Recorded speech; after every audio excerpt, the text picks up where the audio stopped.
Welcome to Still Stella, living life sarcastically.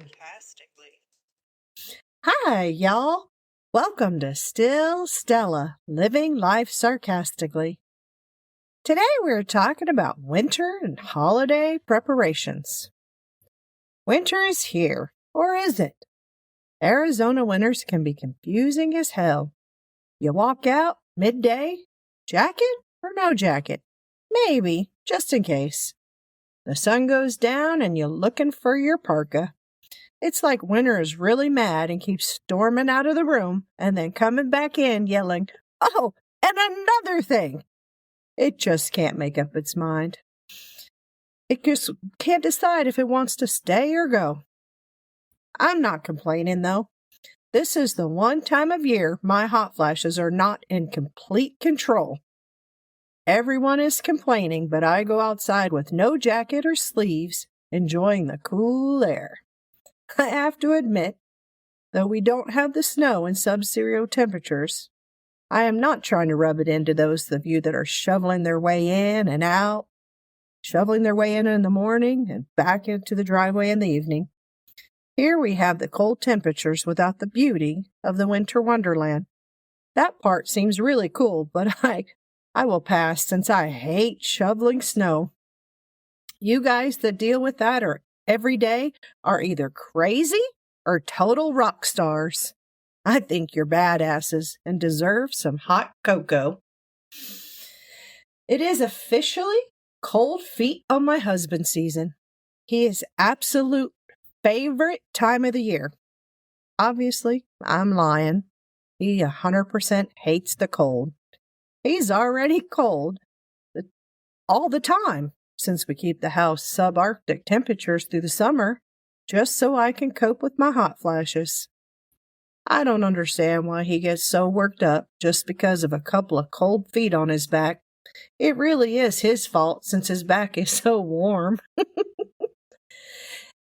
It's the time of year to trade out those thin blankets for bulky warm ones and t-shirts for long sleeves. Time to bring out the extra blankets on the couch for watching TV and all those holiday movies. Another great thing about winter is that it is the perfect time for spiked hot cocoa and coffee.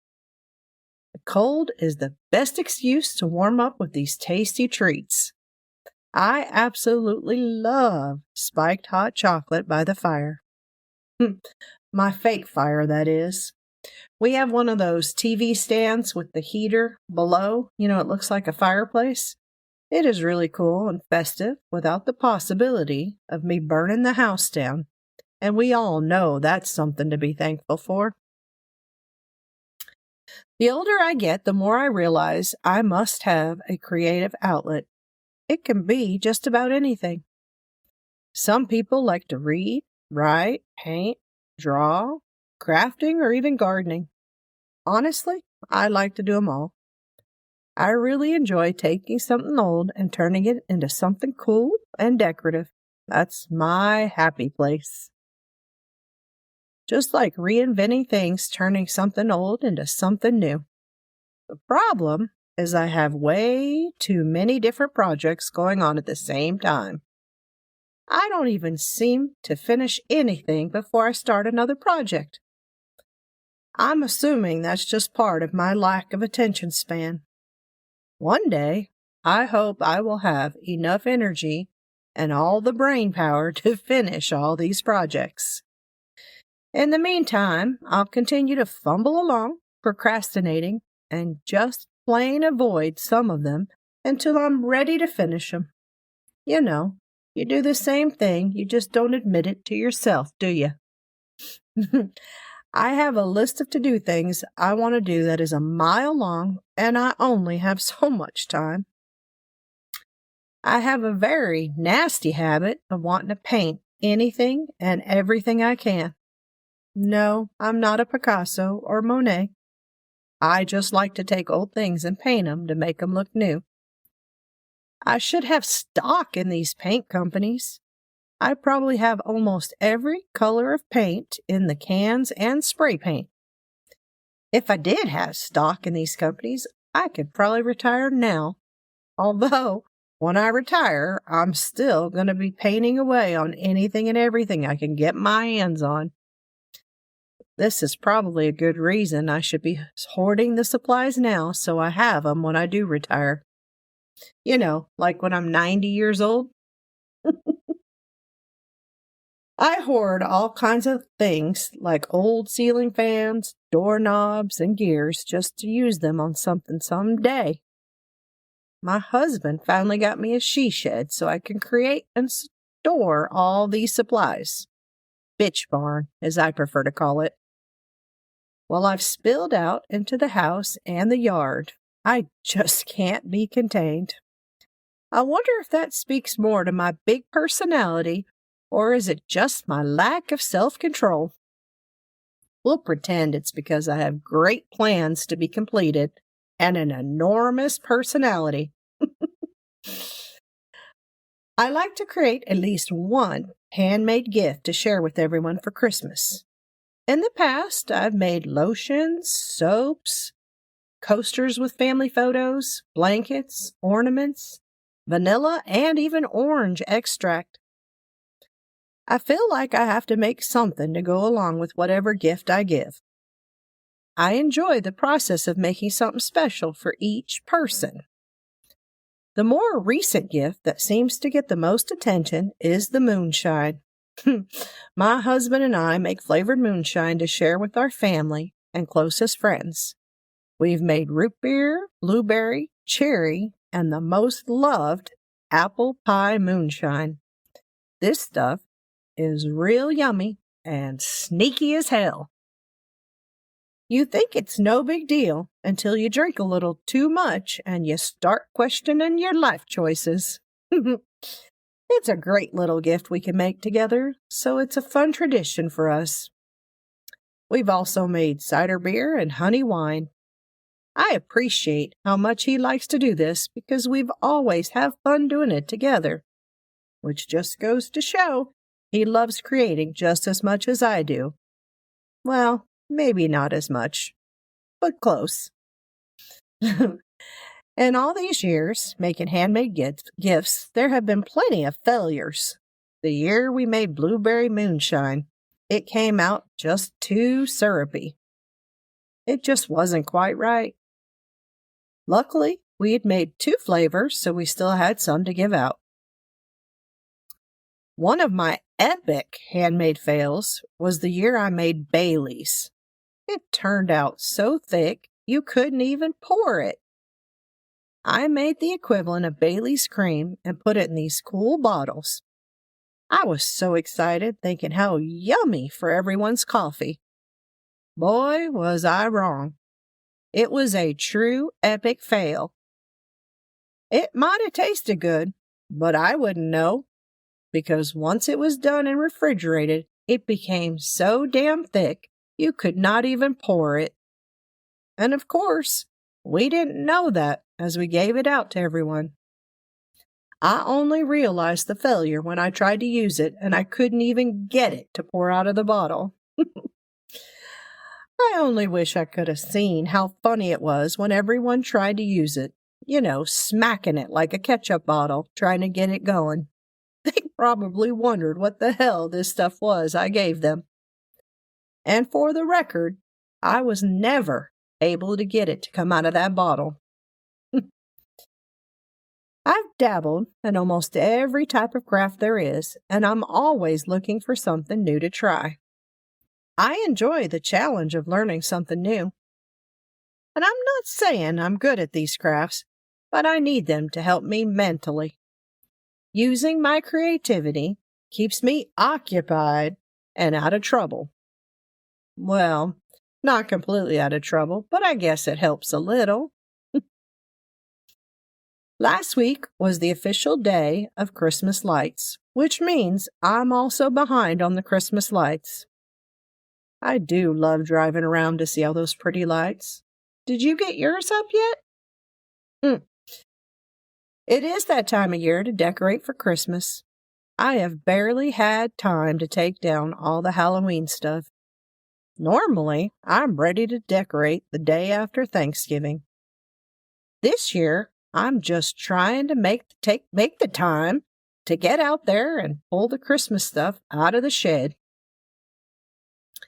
I will admit, though, this year I still have not had time to take down the Grim Reaper and the Headless Horseman from our courtyard. I got all the other Halloween things down, but these two require more attention to make sure they are packed up properly. I'm really considering putting a couple Santa hats on them to buy me some time and let them continue with us throughout the holidays. Maybe I could even get a New Year's hat, an Easter hat, and a 4th of July hat. I think you see where I'm going with this. Procrastination at its finest. Just think how much it will drive Mrs. Kravitz crazy with that 12-foot Grim Reaper is still towering above. She will be livid. She is not a fan. I wish we had a magic wand just to wave and make all the Halloween stuff come down and store itself while the Christmas stuff comes out and sets itself up. Wouldn't that be awesome? Harry Potter, where are you? We could really use your help over here. I do love decorating for Christmas, and will put a tree in every corner and a bow on just about everything, with garland and lights hanging from every opening. I used to decorate every inch of the house and front yard. I had 4 Christmas trees in the house. They were in all the main rooms, including lights and garland everywhere. There's an added layer to decorating the house this year. The new puppy likes to chew up everything and drag it outside. I have already taken down several everyday decorator items to protect them from her crazy mayhem. It makes me a little nervous just thinking about putting out all the Christmas decorations with her. In years past, I also had to add a tall security gate around the tree just to keep one of the other fur babies from tearing it up. He actually likes to eat the Christmas lights. Yes, that's what I said. Eat the lights. It is so frustrating. When he was little, he was electrocuted when he climbed under the adjustable bed and chewed the power cord. I just don't understand why he doesn't learn. You would think being shocked would have been enough to keep him away from power cords, but obviously not. Or maybe he's just a true daredevil disguised as a 2-foot pup. Nowadays, I swear, as much as I love decorating, I contemplate skipping it altogether again this year. It can be a lot. Getting it all down from the attic storage, unpacking, decorating, taking it down, and redecorating. Does anyone else feel this way? If I didn't just love Christmas decorating, I would take a year off and just phone it in. Either way, I'm probably going to have to cut back on the decorations this year to see how it goes with that new puppy. It's kind of a bummer, but honestly, it's a little bit of a relief. This means less I need to get done, and we all know I'm thankful for that. Just so you know, I will also take the opportunity to leave everything up well into January because I can. No one's going to tell me when to take down my Christmas decorations. Besides, after all the work of getting it all down and out, I think they deserve to stay up a little longer. It would be wrong to punish these lovely decorations by taking them down too early. The Christmas shopping season is upon us. Shopping for the perfect gifts. I honestly can't anymore. I'm too cranky and tired. I will be happy sharing the perfect gift cards. Tell the truth. You know you'd prefer gift cards anyway. We all know we don't need any more filler gifts. You know, those gifts we all buy each other and receive just to make sure we have something for everyone. I know that probably sounds a little bit more negative than it was meant. I just want to give you something you can actually use. So, gift card it is. With the holidays also comes the work annual holiday party. This year, we're volunteering at a food bank and having a catered lunch, followed by the legendary Secret Santa White Elephant gift exchange.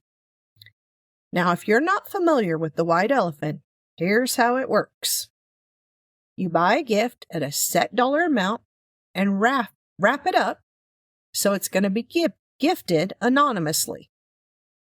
The wrapped presents are all placed in a big pile. The gifts are usually something comical and quite useless. You draw numbers and take turns picking an unwrapped present or stealing an open gift from the people that went before you.